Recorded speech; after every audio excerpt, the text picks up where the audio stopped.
안녕하십니까. 반갑습니다. 저는 여러분들의 정서적인 자유 그리고 경제적인 자유를 돕는 대한민국 1호 습관조력자 이범용입니다. 네, 저는 지금까지 4년 6개월 동안 습관을 멈추지 않고 계속 실천해 오고 있는데 그 과정 속에서 여러 가지 변화와 선물들을 많이 받았습니다. 그 중에서도 오늘은 탑 5를 한번 뽑아봤습니다. 5위는 바로 제가 새벽 3시 30분에 일어나는 습관을 만들었다는 것입니다. 새벽 3시 30분에 일어나서 제가 제일 먼저 하는 일은 이불을 박차고 나서 화장실로 들어가서 세수를 이렇게 하고 졸음을 쫓고 또 부정적인 생각을 다 이렇게 세수하면서 털어내기 위해서 화장실로 들어가고요. 그리고 화장실에 나와서 커피 한 잔을 타고 그리고 체중계에 몸무게를 싣습니다. 그리고 이렇게 실제 숫자로 제 몸무게가 어떤지 살펴보고 그리고 제 은신처인 서재로 들어가서 출근하기 전까지 2시간 동안 글을 쓰고 책을 읽는 그런 습관을 지속해 오고 있습니다. 이렇게 새벽에 나만을 위한 누구도 방해하지 않는 나만의 시간을 2시간을 확보한다는 것이 저에게는 커다란 의미 있는 일입니다. 왜냐하면 이 2시간을 통해서 제가 여러 가지 많은 책을 쓴다거나 아니면은 뭐 책을 읽는다거나 이렇게 많은 일들을 해낼 수 있는 원동력이 밑거름이 되는 시간이었기 때문입니다. 4위는 바로 제가 26년 동안 피우던 담배를 끊는데 성공을 했다는 것입니다. 예!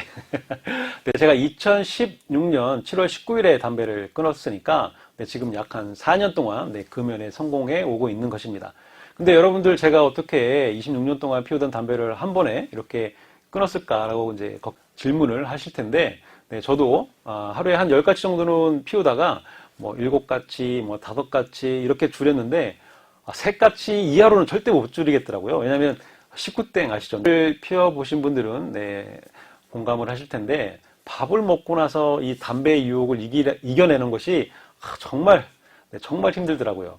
저도 이 3가지를 줄이는데 상당히 오랜 시간을 낭비를 했어요. 그러다가 이러면 안 되겠다 해서 이제 한 가지 아이디어를 생각해낸 게 그러면 습관의 대가들에게 한번 조언을 구해보자라고 이제 생각을 하고 습관의 힘을 쓴 찰스 두이그 그리고 습관의 재발견을 쓴 스티븐 기즈에게 이메일을 보냈습니다. 이렇게 이메일을 보내서 제가 이렇게 담배를 못 끊고 있는데 조언을 해주십시오라고 이렇게 메일을 보냈는데 놀랍게도 이렇게 두 분한테 다 답이 왔습니다. 근데 현실적으로 저에게 좀 맞는 방법은 이제 스티븐 기즈보다는 이제 찰스 두이그의 방법이 습관의 힘을 쓴 찰스 두이그의 방법이 조금 더 적합하다고 생각을 해서 이제 근무를 할 때 책상에 앉아 있을 때 담배가 피우고 싶은 그 상황을 잘 묘사를 하라고 하더라고요. 기록을 하면서 묘사를 해놓으면 그 욕구를 알 수 있다. 담배를 피우고 싶은 욕구가 왜 생기는지 알 수 있다라고 이제 조언을 해줬어요. 그래서 한 일주일 정도 이렇게 기록을 했습니다. 제가 담배 피우고 싶을 때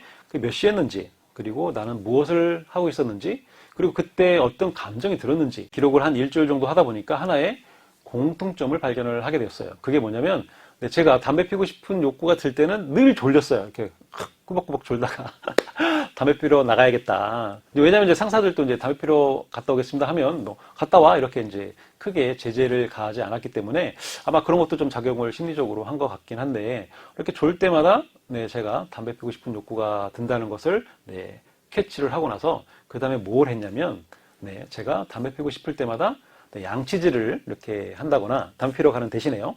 아니면은 뭐 산책을 회사 건물 밖으로 나와서 한 2, 3분 정도 이렇게 산책을 짧게 한다거나 이렇게 대체 행동을 하게 되니까 점차 담배 피고 싶다는 생각이 점차 줄기 시작하면서 결국 담배를 끊는데 성공을 했습니다. 여러분들도 아마 담배 피는 분들이 계실 텐데 찰스 두이그가 제게 조언해 준 것처럼 여러분들이 담배 피우고 싶은 욕구가 생길 때마다 이렇게 기록을 한번 하다 보면 여러분들도 여러분들만의 특별한 그런 담배 피우고 싶은 욕구가 드는 상황을 잘 파악할 수 있을 거라고 생각을 합니다. 그 원인을 정확하게 알아야 그 다음 조치를 할 수 있으니까 한번 꼭 기록을 해보시면 좋을 것 같다는 생각을 합니다. 세 번째는 바로 제가 습관에 관련된 책을 3권이나 출간한 작가가 되었다는 것입니다. 제 습관 목록 중에 하나가 글쓰기 2줄이 있거든요. 그리고 이 2줄 글쓰기를 통해서 연간 목표로 잡은 것이 바로 습관에 관련된 칼럼을 블로그에 100개, 100개를 올리자라는 것이 2017년에 제 목표였어요. 그래서 이렇게 매일 글쓰기 2줄 습관을 달성을 하다 보니까 어느덧 습관 칼럼이 120개가 쌓이게 됐고 그 글들을 이렇게 차곡차곡 모아서 여러 출판사에 이렇게 투고를 했습니다. 그래서 그 중에서 제가 투고를 했는데 정말 감사하게도 한 10군데 정도에서 습관을 하자라는 제안을 받게 되었고요. 그 중에서 한 곳과 계약을 해서 첫 번째 책인 습관 홈트를 2017년에 출간을 하게 되었습니다. 그리고 이제 그 다음 해에 제 딸과 지금 초등학교 5학년인 제 딸과 습관을 실천하는 과정을 고스란히 담은 우리 아이 작은 습관이라는 책을 두 번째 책으로 출간을 했고, 그리고 올해 초에 습관의 완성이란 세 번째 책을 출간하는 작가가 되었습니다. 2위는 바로 제가 월급 이외에 다른 수입 파이프라인을 통해서 수익을 창출하고 있다는 것입니다.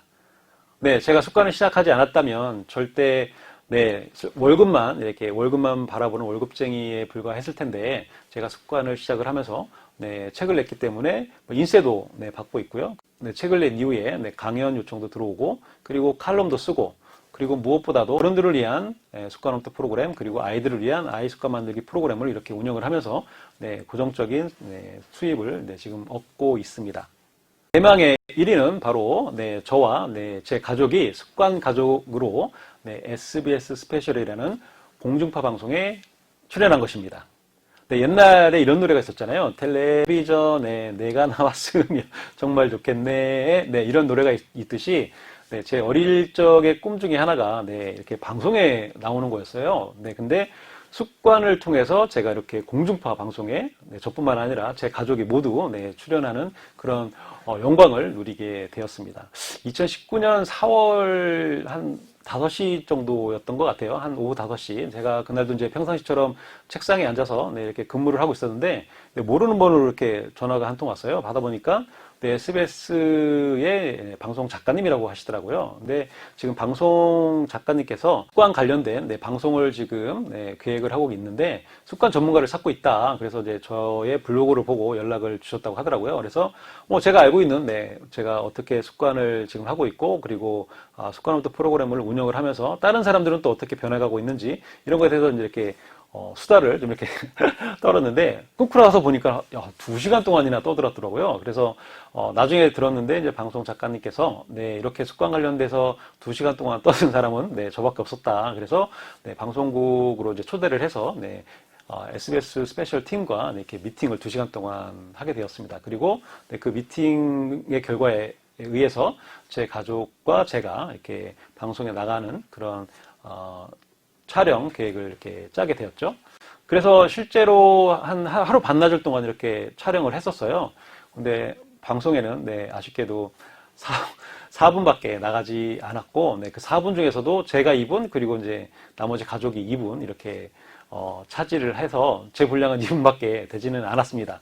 근데 제가 찍은 영상은 2019년 6월 2일에 방송이 되었고요. 부제가 당신의 인생을 바꾸는 작은 습관이라고 이렇게 해서 방송이 되었습니다. 근데 정말 감사하게도 일선 중학교나 초등학교에서 수업 시간에 제가 나온 이 방송분을 이렇게 다시 아이들한테 보여주는 그런 보여주었다 이런 얘기를 이제 지인들을 통해서 들을 때가 있거든요. 너무나 감사한 일이라고 저는 생각을 합니다. 지금까지 이렇게 제가 습관을 멈추지 않고 실천을 했을 때 얻게 되는 탑5 선물을 이렇게 잠깐 소개해 드렸는데, 마지막으로 제가 소개해 드릴 책이 한 권 있는데 연금술사라는 책입니다. 아마 많은 분들이 이미 읽으셨을 수도 있겠는데, 이 연금술사 책 중에 주인공인 산티아고가 보물을 찾기 위해서 이렇게 사막을 막 이렇게 여행을 할 때 한 노인을 만나게 됩니다. 그 노인이 산티아고한테 해준 말이 있는데, 그 말이 뭐냐면, 이 세상에는 위대한 진실이 하나 있어. 무언가를 온 마음을 다해 원한다면 반드시 그렇게 된다는 거야. 무언가를 바라는 마음은 곧 우주의 마음으로부터 비롯된 때문이지.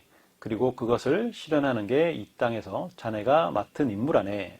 라는 이 문장이었어요. 근데 제가 이 문장을 소개해드리는 이유는 바로 여러분들이 앞으로 미래에 어떤 계획을 세울 때 이 문장이 여러분들의 마음을, 가슴을 설레게 하는 하나의 원동력이 되었으면 하는 마음에서 공유를 드렸고요. 네, 지금까지 긴 영상 시청해 주셔서 정말 감사드리고 좋아요와 구독 버튼 눌러주시면 제가 영상을 제작하는데 커다란 도움이 되겠습니다. 그럼 오늘도 여러분들의 정서적인 자유 그리고 경제적인 자유에 다가가는 하루가 되시기를 바라겠습니다. 감사합니다. 안녕.